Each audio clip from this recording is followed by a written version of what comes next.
को भेटिलु प्रथम पर्यायर जेतिकी जगह हिंसाकांड होती द्वितीय पर्यायर आप देखिए खलिकोट जन को हत्या करागला एवं कंटाबांजी जन को मरणांतक आक्रमण काली सेठिकार मंत्री टुकुनी साहूर लोक मैंने गोड़े गोड़े रास्ता उपर बाड़े रक्ताक्त कर जो भाव में प्रदीप पाणिग्राही आक्रमण है ये सबू विषय को लेकिन आम सीओ पाखे दाबी पत्र देलु आम आज सीओ पाखे दाबी करिचु जे जो भली भाव में आंध्र रे डीजी परिवर्तन है लॉ एंड ऑर्डर को सिचुएशन को लेकिन से करि पारलेनी आमको लगुच कौटी ना कौटी प्रथम पर्यायर निर्वाचन पर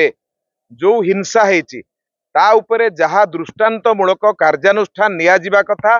ताहा ओडिशा पुलिस द्वारा निया जाई नाही। तेणु आमको स्पष्ट भाव में जना पड़ुची जे ओडिशा पुलिस कौटी ना कौटी बिजु जनता दलर ओडिशा रे हाथ बारिशी साजिछि से सार्वजनीन करंतु गणमाध्यम आसिकी यही जो भायोलेंस होता या ऊपर आम यही प्रकार एक्शन नहीं